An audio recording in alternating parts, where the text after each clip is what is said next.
Aleluia, glória a Deus. Vamos abrir a palavra do Senhor em João capítulo 10. João capítulo 10. Hoje é o dia de meditarmos somente no versículo 11, cuja primeira frase nós já trabalhamos aqui enquanto trabalhávamos também o Salmo de número 23. Glória a Deus. João 10, capítulo 10, versículo 11, Jesus declarou: Eu sou o bom pastor dá a vida pelas ovelhas. Repitam. Eu sou o bom pastor dá a vida pelas ovelhas. Aleluia, só as mulheres. Eu sou o bom pastor dá a vida pelas ovelhas. Os homens aí.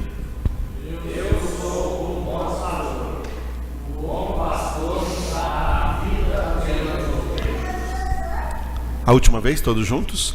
Eu sou o bom pastor dá a vida pelas ovelhas. Glória a Deus.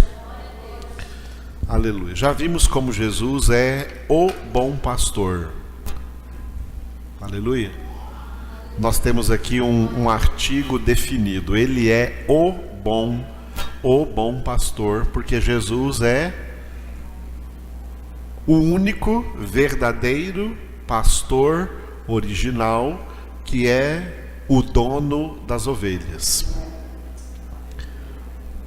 Pastores ministeriais, como eu, nós não somos o dono das ovelhas. Nós não somos salvadores das ovelhas. O nosso sangue não vale nada para salvar nenhuma ovelha. Nós, pastores, também somos ovelhas de Cristo Jesus.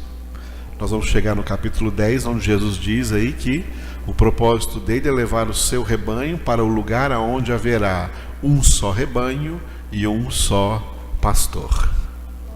Só Jesus é o bom pastor. O bom ali, esse adjetivo bom, envolve muitas coisas. Uma das coisas que envolve é perfeição. Jesus é o perfeito pastor. Jesus é o pastor perfeito. Pastores ministeriais, tanto quanto ovelhas, não somos perfeitos. Nem os pastores, nem ovelhas somos perfeitos. Se fôssemos perfeitos, não precisaríamos de Deus, não precisaríamos de Jesus, porque seríamos perfeitos. Uma das razões pelas quais precisamos do pastor Jesus, precisamos de Deus, é porque somos imperfeitos. Precisamos de Deus.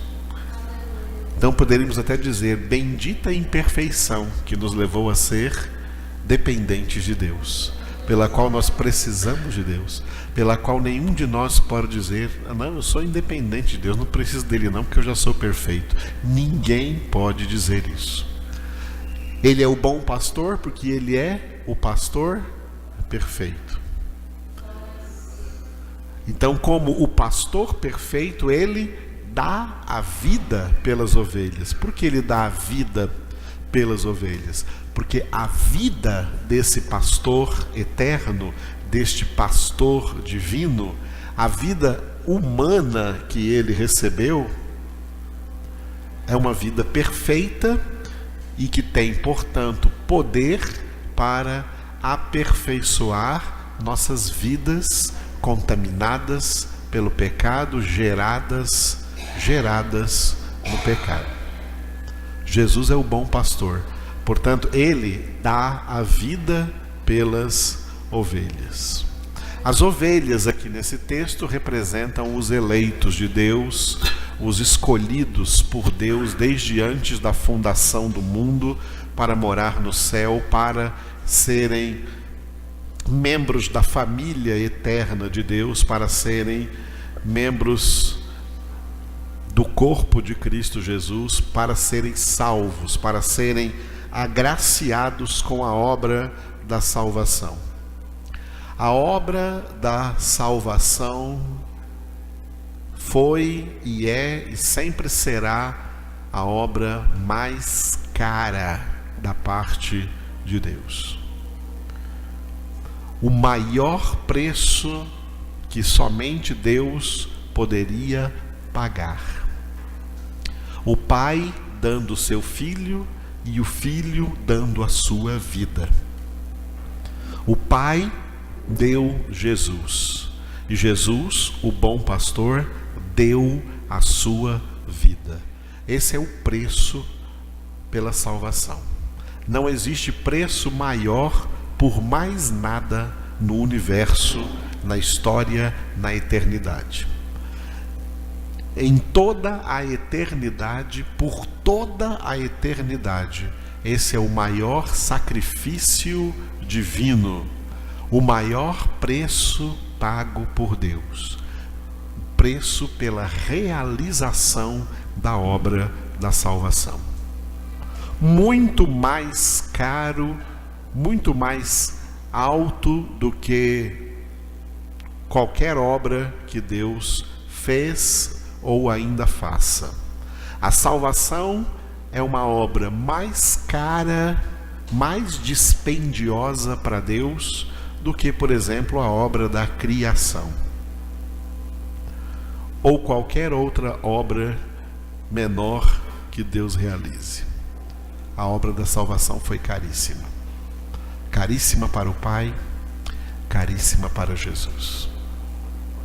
E precisamos pedir ao Espírito Santo que Ele nos revele essa importância, nos revele esse valor. Porque a tendência das pessoas é não dar valor àquilo que mais tem valor. A tendência pecaminosa das pessoas é dar valor ao que não possui mérito de valor e desvalorizar aquilo que tem valor. É uma sociedade que nós vivemos às avessas, ao contrário, é um paradoxo. As pessoas não dão valor àquilo que tem valor e por isso não dão valor àquilo que Deus deu o maior valor, a obra da salvação, a obra mais cara realizada por Deus. Jesus, nessa obra, ele tem vários títulos.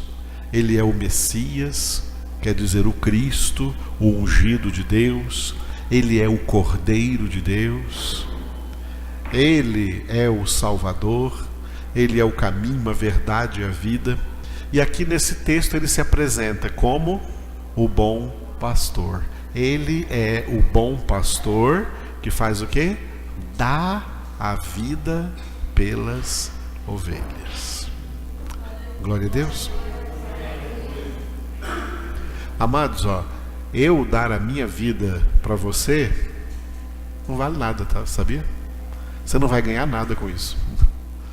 Eu morro, mas você não ganha nada com isso, com essa minha morte. Absolutamente nada. Você morrer por alguém não está dando nada para ninguém.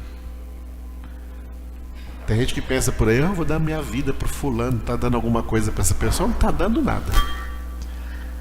Porque a sua vida vale tanto quanto a vida do outro, quer dizer, nada. Nossas vidas foram desvalorizadas pelo pecado. Esses dias eu estava dando uma aula no seminário, né? E falei lá uma frase que é muito dita por aí no mundo inteiro, especialmente quando falam de missões, de pregação do Evangelho. Ou seja, vocês também devem ter ouvido essa frase, né? Uma vida ou uma alma vale mais que o mundo inteiro. Já ouviram essa frase por aí? Eu falei, não vale nada. Nenhuma vida vale, nenhuma alma vale e nem o mundo vale. A única vida que vale, a única vida que verdadeiramente teve valor foi a vida de Jesus. A vida de ninguém salva ninguém, a vida de ninguém poupa ninguém, a vida de ninguém traz qualquer benefício a alguém. A única vida que tem valor é a vida de Jesus. A vida de Jesus, sim, ela não vale só mais que o mundo inteiro, ela vale mais do que se tivesse 300 bilhões de mundos inteiros. A vida de Jesus tem valor. Por isso, o alto preço que o Pai colocou no seu Filho para realizar a obra da salvação, dando-nos assim, por esta obra, a sua vida. Jesus é o bom pastor, então, que deu a sua vida pelas suas ovelhas. Como Jesus realizou isso dentro da obra da salvação?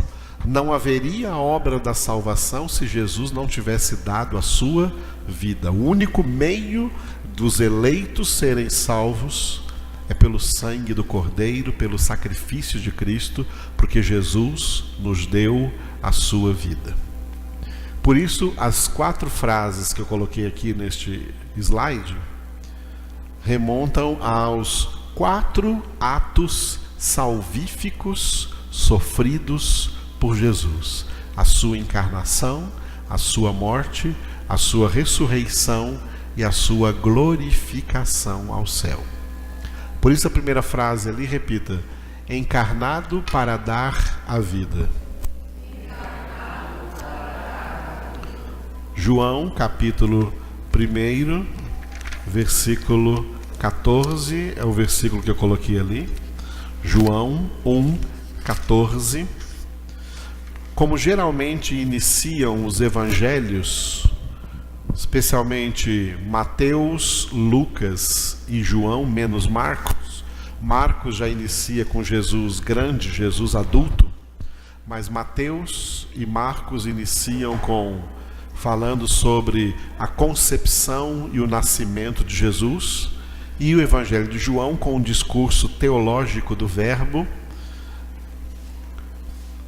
cujo um dos seus clímax é o versículo 14, onde está escrito: e o Verbo se fez carne e habitou entre nós, cheio de graça e de verdade, e vimos a sua glória, glória como do unigênito do Pai. Repitam.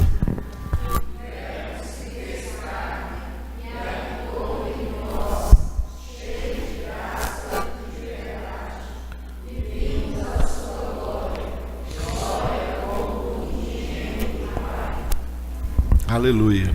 A palavra verbo aqui nesse versículo é palavra. Seria até melhor para nós que estivesse escrito aqui palavra ao invés de verbo.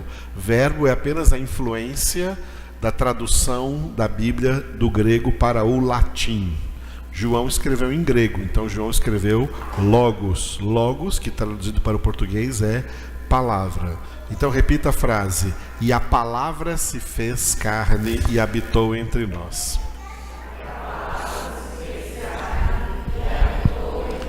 Jesus Cristo, o Filho de Deus, é a palavra de Deus que se fez carne e habitou entre nós.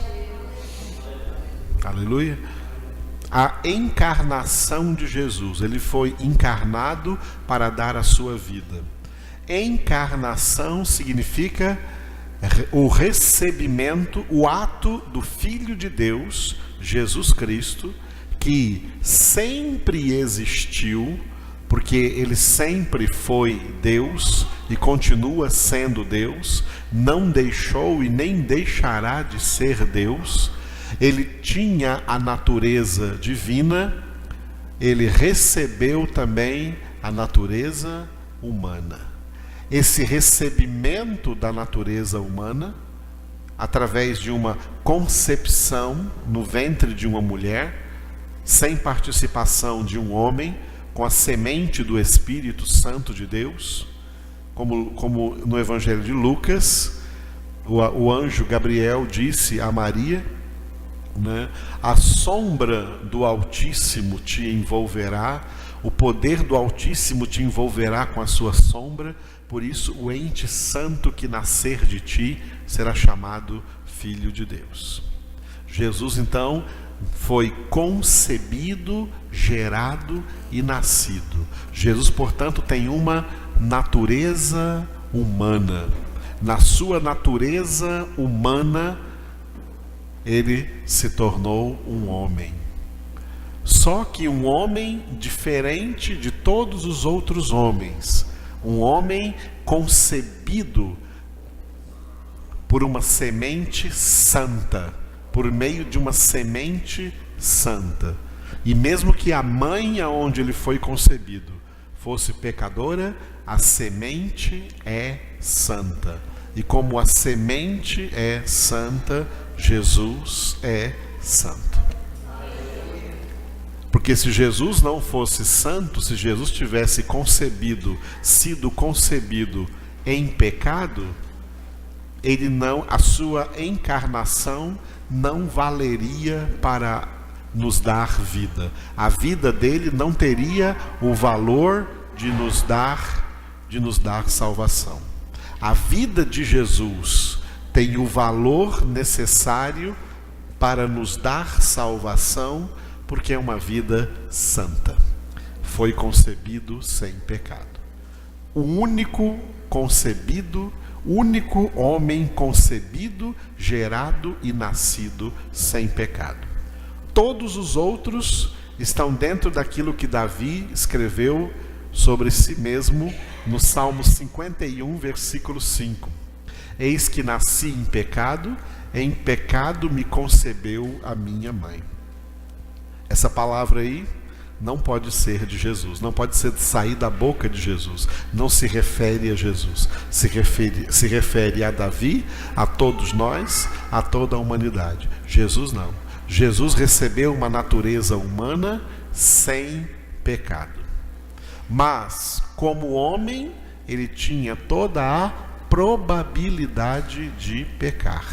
Ele tinha toda a capacidade de cometer pecado. Por isso que ele foi tentado. Jesus foi tentado. O diabo, ele não tenta ninguém sem materialidade. Quer dizer, sem uma possibilidade de queda. O diabo não tenta você aonde ele sabe que você nunca vai cair. Ele tenta você naquilo que ele vê em você uma possibilidade de cair.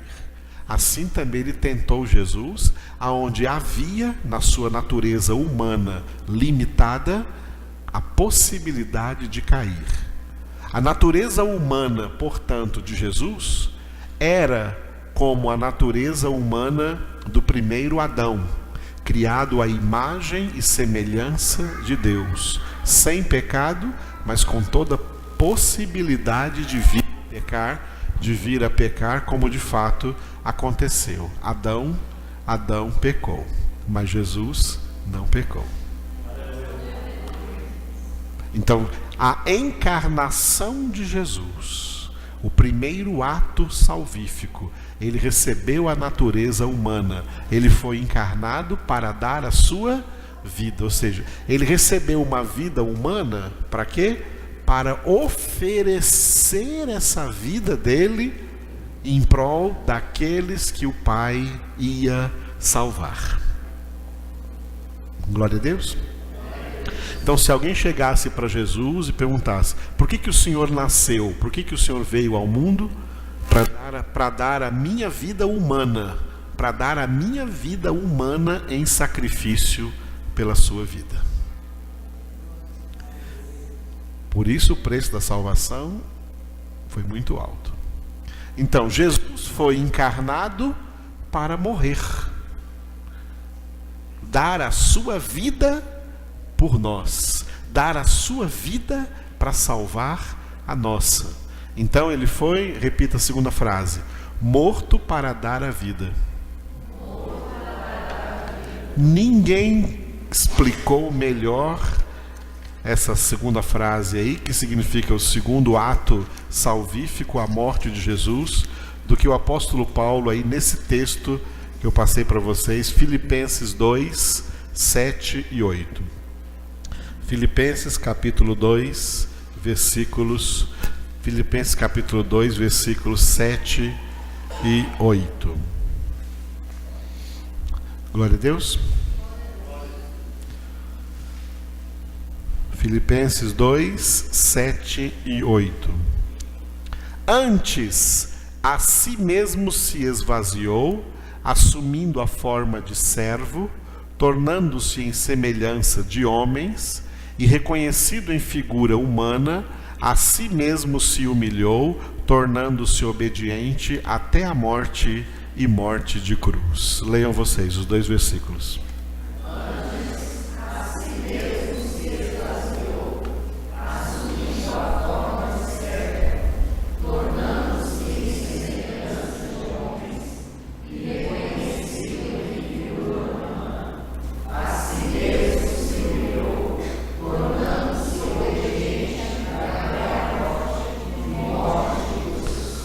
Esses 2 versículos, o 7 resume a encarnação quando ele, se esvaziando da sua natureza divina, assumiu a forma de servo e tornou-se em semelhança de homens. Reconhecido então em figura humana, aí vem a morte. A si mesmo se humilhou, tornando-se obediente até a morte e morte de cruz. A morte de Jesus na cruz era necessária para a nossa salvação. Desses 4 atos aí, a encarnação, a morte, a ressurreição, a glorificação, a morte é um dos mais cruciais. Por isso a palavra crucial começa com cruz, né? Crucial, a morte de Jesus foi crucial na obra da salvação. Ele verdadeiramente morreu na cruz. Era necessário que ele perdesse essa vida humana, bonita, sem pecado, imaculada que ele tinha. É necessário que ele, o Cordeiro perfeito, fosse morto. A Bíblia diz que sem derramamento de sangue não há remissão de pecados. Era necessário que esse sangue puro de Jesus, o sangue que não podia ser comido lá na antiga aliança, representava a alma, o sangue representava a alma pura de Jesus, a humanidade pura de Jesus, Jesus, homem puro, Jesus, homem santo, homem sem pecado. O seu sangue estava, quando estava caindo do seu corpo na cruz do Calvário, caindo por terra, o sangue de Jesus estava alcançando a nossa salvação, perdoando os nossos pecados. Isaías escreveu isso no capítulo 53 do seu livro, Isaías 53, dizendo 2 coisas muito importantes. Uma acerca da pior doença que nós já tivemos, que é o que nós pegamos, pela qual fomos contaminados, que é o pecado, e outra em relação a qualquer outra doença. O profeta Isaías, inspirado pelo Espírito de Deus, ele escreveu que Jesus levou sobre si todos os nossos pecados, todas as nossas transgressões, mas também levou sobre si todas as nossas dores e todas as nossas enfermidades. E pelas suas pisaduras, ou pelas suas chagas, ou de uma maneira mais clara, né? Pisaduras, chagas, é meio esquisito. É mais comum pelas suas feridas, os ferimentos que feriram o seu corpo, da cabeça à planta dos pés, e os ferimentos mais profundos que ele teve, que foi o dos cravos nas mãos e nos pés, e depois o último de todos os ferimentos, que foi a lança que penetrou do lado e lhe perfurou o coração. Por todas essas feridas de Jesus, nós fomos sarados. É aí que está o poder de cura de Jesus, o poder de curar de Jesus, o poder de curar qualquer enfermidade, como um sinal de que ele também tratou a pior das nossas enfermidades, que é o pecado. O sangue de Jesus, o sacrifício de Jesus, a morte de Jesus é o único tratamento para o nosso pecado, para nós sermos perdoados, para nós sermos santificados, para que nós possamos estar no céu com Deus. É pelo sangue de Jesus, é pela morte de Jesus, a morte sacrificial de Jesus. Foi uma obra tremenda da salvação. Existem duas interpretações errôneas. Uma que tem uma linha que vem aí do catolicismo romano, que é exaltar a morte de Jesus, mas tornar a morte de Jesus assim uma espécie de culto fúnebre, tá? Um culto fúnebre, como se fosse uma coisa triste, uma coisa ruim. Essa ideia foi passada para as pessoas. E aí, quando a Igreja Católica celebra dentro da sua liturgia aí, isso que virou feriado nacional aí, Sexta-feira da Paixão, é um dia em que os católicos ficam tristes. Amados, a morte de Jesus nos trouxe a maior alegria. A maior alegria. Lá na cruz, Jesus levou todos os nossos motivos de tristeza sobre o seu corpo. A morte de Jesus não é mais para nós ficarmos nos entristecendo. Isso é falsa teologia católica. A morte de Jesus não é para ficar nos entristecendo, é para nós nos alegrarmos, é para nós nos regozijarmos, porque se ele não tivesse morrido na cruz em nosso lugar, aí nós estaríamos numa situação muito triste. Ele morreu por nós. E a sua vida vale. A sua vida vale. Não é como a vida de qualquer pessoa. Deu a vida por aquela pessoa porque entrou na frente da bala, sei lá. Não vale nada, amados. Isso é ilusão. Isso é ilusão e romantismo. A vida de Jesus vale. A vida de Jesus tinha valor. E ele deu a sua vida por nós. E isso é para nos deixar com vergonha, porque nós damos muito pouco a Jesus diante do que ele nos deu.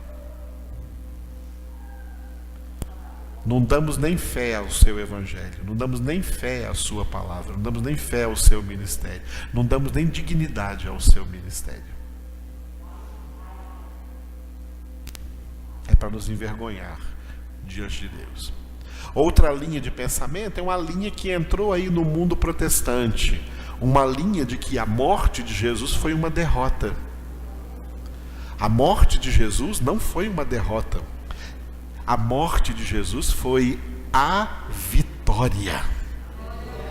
A morte de Jesus foi a vitória sobre o pecado, a vitória sobre o diabo, a vitória sobre os demônios, a vitória sobre o mundo, a vitória sobre a carne. Por isso o Evangelho de Cristo, pregado no primeiro século do cristianismo, o apóstolo Paulo era um dos pregadores que dizia: nós pregamos para vocês Cristo e Cristo crucificado. Aleluia. Loucura para judeus e escândalo para os gentios. Continua havendo pessoas que ficam achando a morte de Cristo loucura e a morte de Jesus um escândalo, ou a morte de Jesus um motivo de tristeza, ou que a morte de Jesus foi uma derrota. A morte de Jesus foi a vitória. Jesus não foi derrotado na cruz, Jesus venceu na cruz. Jesus foi vitorioso na cruz do Calvário. O diabo foi derrotado na cruz de Cristo. A crucificação de Jesus, a morte de Jesus, é a nossa vitória, e por isso devemos dar graças a Deus e a Cristo Jesus, que foi crucificado por nós. Essa é a verdadeira teologia, amados. Não é a teologia da tristeza, não é a teologia do lamento, é a teologia da alegria, é a teologia da glória. A alegria do Senhor é a nossa força, e nós podemos nos alegrar, porque Jesus levou todos os nossos motivos de tristeza sobre seu corpo na cruz do Calvário. Aleluia. Então, Jesus foi encarnado, recebeu uma vida humana. Para que ele recebeu essa vida humana? Para dar essa vida lá na cruz. Para dar essa vida lá na cruz. Ao morrer, Jesus entrou então, experimentou então uma das coisas que os seres humanos, pelo menos na maioria, experimentam e vão experimentar: a morte física, como a separação entre o corpo e a alma. A alma de Jesus saiu verdadeiramente do seu corpo. É importante, viu, porque surgiu em alguns séculos atrás aí uma doutrina de que Jesus não morreu. Se ele não morreu, ele não ressuscitou, tá? Uma doutrina que Jesus não morreu é chamada de a teoria do desmaio. A teoria de que Jesus desmaiou, ficou muito fraco, perdeu muito sangue. Então, de fato, ele não morreu. Tá? Não tinha ninguém ali para ver os batimentos cardíacos, ver alguma coisa ali. Ele não morreu, ele foi colocado na sepultura e lá, de alguma maneira, ele se recuperou e ao terceiro dia ele se levantou. Essa é uma heresia que existe por aí, chamada de a teoria do desmaio. Não, Jesus de fato morreu. Ou seja, ele experimentou a separação entre corpo e alma, a morte física. Só que esse estado de morte em que ele entrou é chamado na Bíblia de o salário do pecado. Romanos 6:23, o salário do pecado é a morte. Jesus recebeu esse salário sem merecer, porque ele não tinha pecado.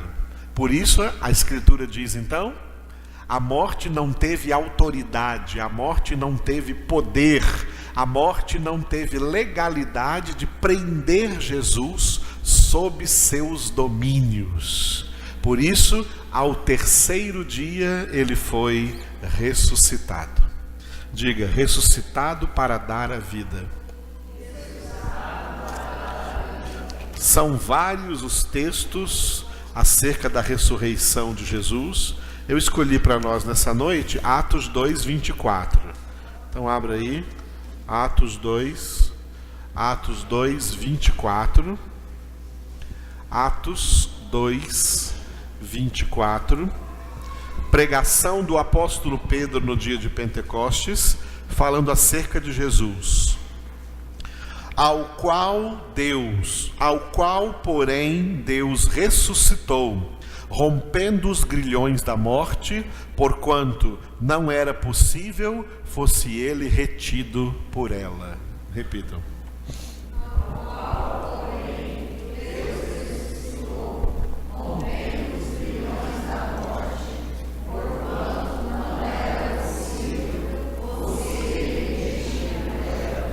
Aleluia. Então Deus, o Pai, o ressuscitou. rompendo os grilhões da morte. A ressurreição de Jesus. A ressurreição de Jesus, além de ser um dos 4 atos salvíficos, o terceiro deles, encarnação, morte, ressurreição. A ressurreição de Jesus é a prova cabal de que a vida dele tinha todo o valor para nos salvar. Tinha um valor suficiente para a realização da obra da salvação.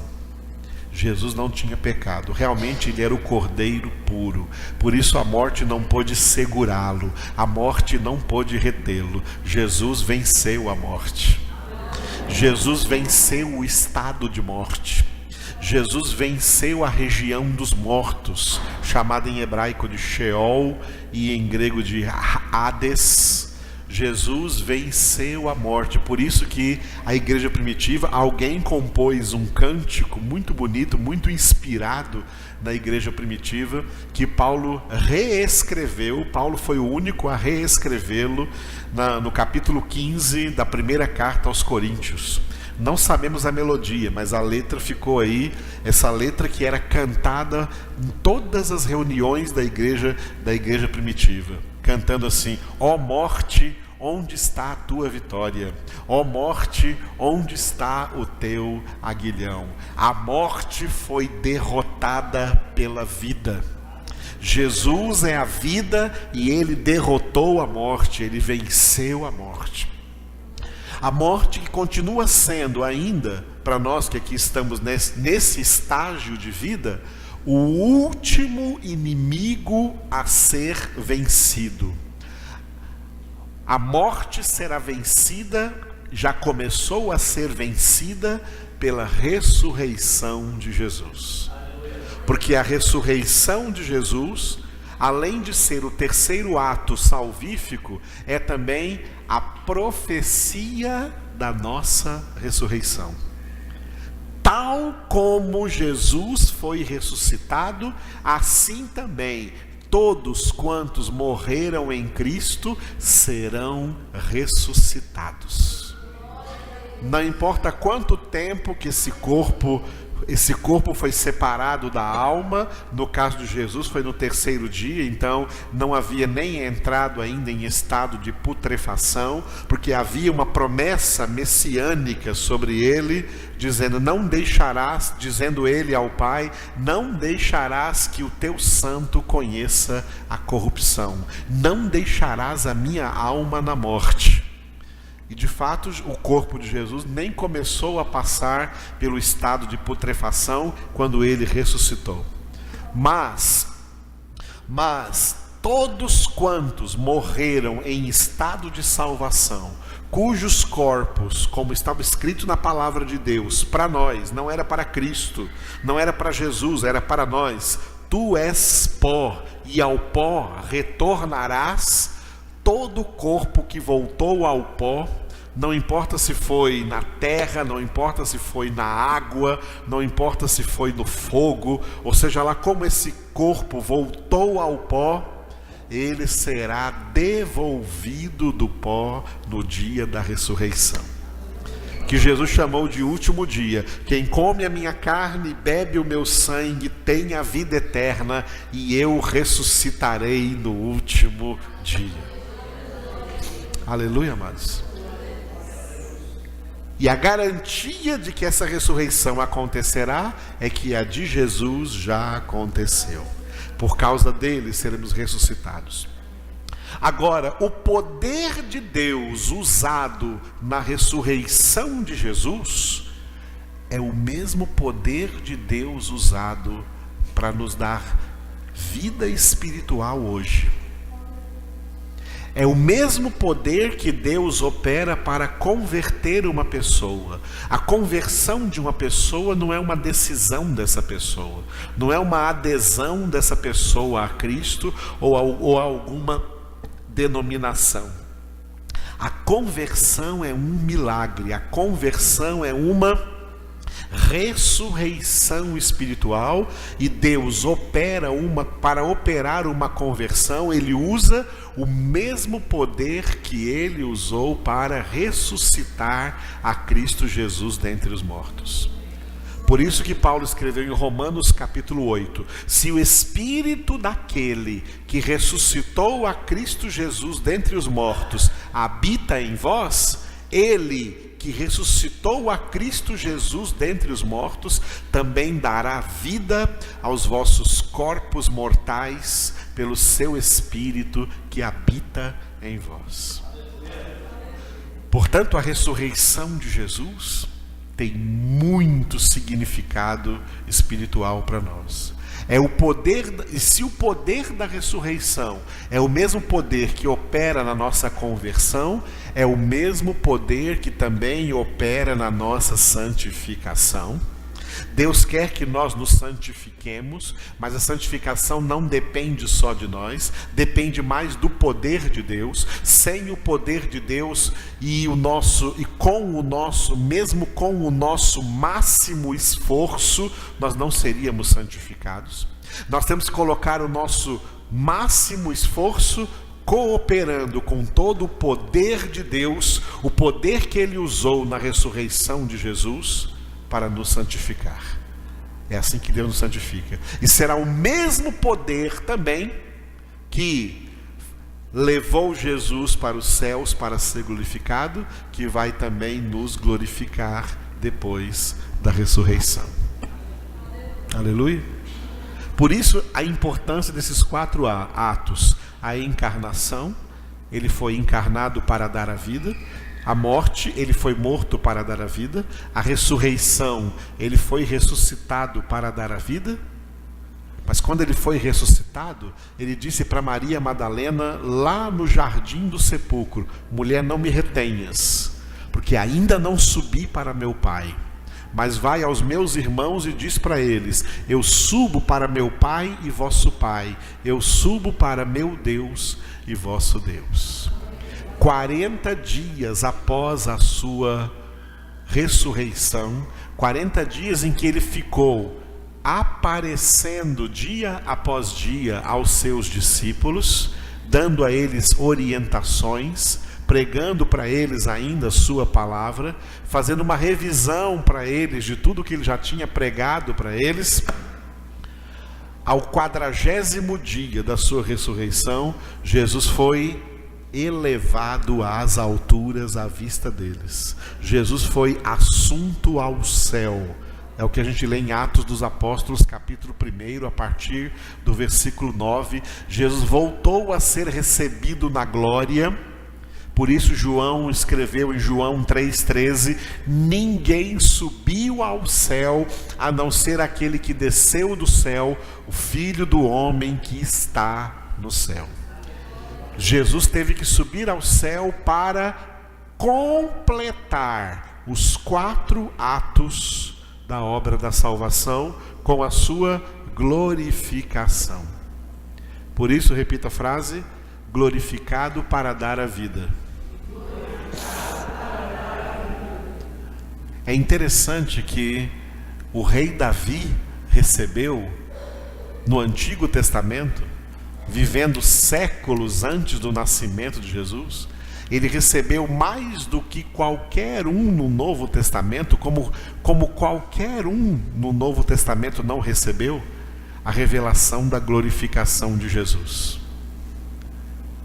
que começa com o Salmo 24. Primeiro abre aí no Salmo 24, depois nós vamos para o 110.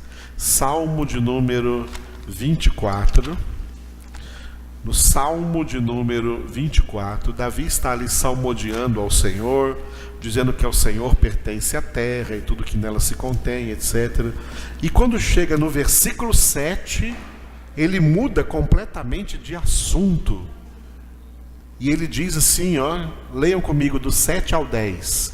Levantai, ó portas, as vossas cabeças, levantai-vos, ó portais eternos, para que entre o Rei da Glória. Quem é o Rei da Glória? O Senhor forte e poderoso, o Senhor poderoso nas batalhas. Levantai, ó portas, as vossas cabeças. Levantai-vos, ó portais eternos, para que entre o Rei da Glória. Quem é esse Rei da Glória? O Senhor dos Exércitos. Ele é o Rei da Glória. O que Davi está falando aqui? O que Davi estava aqui na sua inspiração, na inspiração que ele recebeu do Espírito Santo de Deus para escrever esse Salmo 24, e a partir do versículo 7 ele começa a dizer: levantai, ó portas, as vossas cabeças. Não está falando de portas terrenas, porque está falando aqui: levantai-vos, ó portais eternos. Portanto, não está se referindo aos portais de Jerusalém, às portas do templo de Jerusalém, às 12 portas da cidade de Jerusalém na terra, que foram destruídas por Nabucodonosor durante o cativeiro babilônico. Está falando de portais, não de portas provisórias, mas de portais eternos. O que aconteceu em Atos dos Apóstolos, capítulo 1, quando Jesus foi elevado às alturas, os apóstolos ficaram olhando para o céu e viram ele desaparecer entre as nuvens. Depois das nuvens, os apóstolos não viram mais nada. Foi o que Davi recebeu por revelação séculos antes no Antigo Testamento. Nós temos no Novo Testamento a revelação em Apocalipse, capítulo 21, da cidade santa Jerusalém, que é o terceiro céu, a casa do Pai. Uma cidade toda murada, e esse muro ele contém 12 portais. Cada um desses portais feitos de uma só pérola. Uma única pérola. Eu imagino, sempre imaginei, Jesus chegando de volta, Jesus ressuscitado, sendo elevado aos céus pelo poder de Deus, chegando de volta na Nova Jerusalém, e um anjo lá de fora, vendo ele voltar, grita para o anjo que está lá dentro: levantai, ó portas, as vossas cabeças, levantai-vos, ó portais eternos, para que entre o Rei da Glória. O Rei da Glória é Jesus que está chegando. Versículo 8, o anjo lá de dentro pergunta para o anjo lá de fora: quem é o Rei da Glória?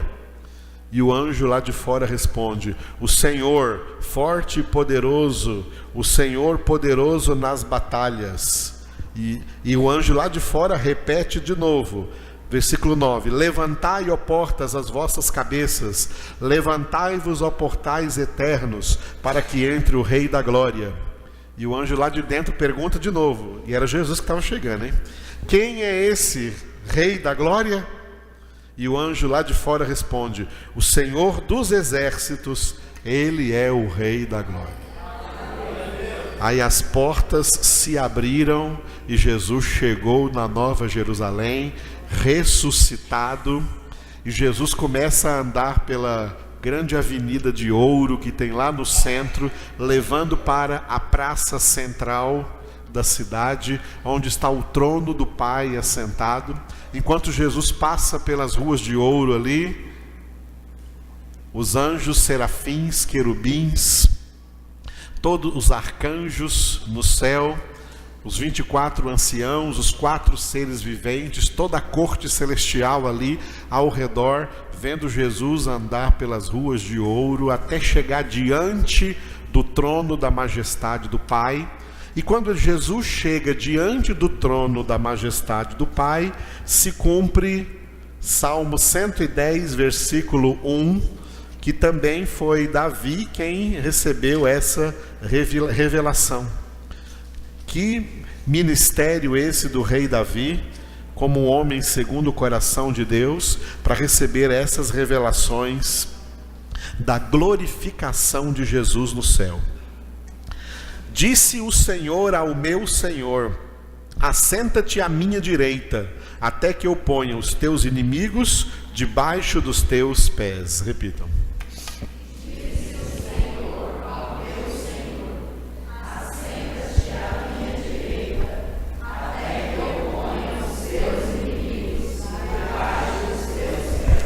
Em hebraico está escrito: disse Jeová para Adonai. Jeová, Deus Pai, para Adonai, Deus Filho, Jesus. Disse o Senhor ao meu Senhor: assenta-te à minha direita, até que eu ponha os teus inimigos debaixo dos teus pés. Jesus, homem, Jesus, portanto, na sua natureza humana, ressuscitado, glorificado, está assentado à direita, do lado direito de Deus Pai Todo-Poderoso na glória, e lá ele está fazendo o quê?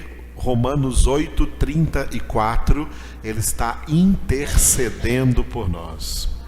Ele está sendo, que Paulo escreveu em 1 Timóteo 2:4, se eu não me engano, o único mediador entre Deus e os homens. Jesus está intercedendo por nós à direita do Pai, esperando a ordem do Pai, porque isso pertence à autoridade exclusiva do Pai, ao dia que ele vai voltar. Esperando a ordem do Pai dizer para ele: pode se levantar, filho, e pode voltar. Até lá, o que o Pai está fazendo? O que Deus está fazendo até lá? Deus está pondo todos os inimigos de Jesus debaixo dos seus pés. Isso acontece de duas maneiras. Primeira maneira, nós éramos inimigos de Jesus. Romanos 5 disse: quando nós ainda éramos inimigos, Jesus a seu tempo morreu pelos ímpios. Nós éramos inimigos e pela conversão fomos colocados debaixo dos pés de Jesus. Mas os ímpios também serão colocados debaixo dos pés de Jesus, não na maneira como nós fomos, por meio da conversão, mas serão colocados debaixo dos pés de Jesus pelo juízo eterno de Deus. Por isso, em Filipenses 2, continuando dali, do 8, onde nós paramos, está escrito: por essa razão, porque Jesus foi obediente até a morte de cruz, Deus o sobreexaltou, o exaltou sobremaneira e lhe deu o nome que está acima de todos os nomes, para que ao nome de Jesus se dobre todo joelho nos céus, na terra e debaixo da terra. A palavra debaixo da terra ali no original é nos infernos. No inferno, ou seja, os condenados, juntos com Satanás e os demônios, também vão dobrar seus joelhos compulsoriamente, obrigatoriamente, e vão declarar: Jesus Cristo é o Senhor, para a glória de Deus Pai. Porque Deus está, é isso que Deus está fazendo. O que Deus está fazendo no mundo inteiro é cumprindo o que ele prometeu para Jesus: senta aqui à minha direita, até que eu ponha todos os teus inimigos debaixo dos teus pés. Porque o Pai deu a Jesus toda a autoridade nos céus e na terra. Por isso Jesus, sentado à destra do Pai, está coroado, como diz em Apocalipse 19, como o Rei dos Reis e Senhor dos Senhores, por toda a eternidade. Assim, amados, foi um resumo que eu trouxe para vocês aqui nessa noite, um resumo da obra da salvação. Nesses 4 pilares, esses são os 4 pilares da obra da salvação. Jesus foi, diga, encarnado para dar a vida, morto para dar a vida, ressuscitado para dar a vida, glorificado para dar a vida. Como cada um desses pontos tem a sua importância individual, eu falei para vocês, faltou falar na glorificação. Se Jesus não tivesse sido glorificado, depois de ressuscitado, se ele não tivesse sido glorificado, o Espírito Santo não poderia ter sido derramado. O Espírito Santo foi derramado porque ele foi glorificado. Por isso, quando João escreveu o Evangelho, ele escreveu lá no capítulo 7, que nós já pregamos o ano passado, João 7, 37 a 39, quando Jesus disse lá na festa dos tabernáculos: se alguém tem sede, venha a mim e beba. Quem crê em mim, do seu interior fluirão rios de água da vida.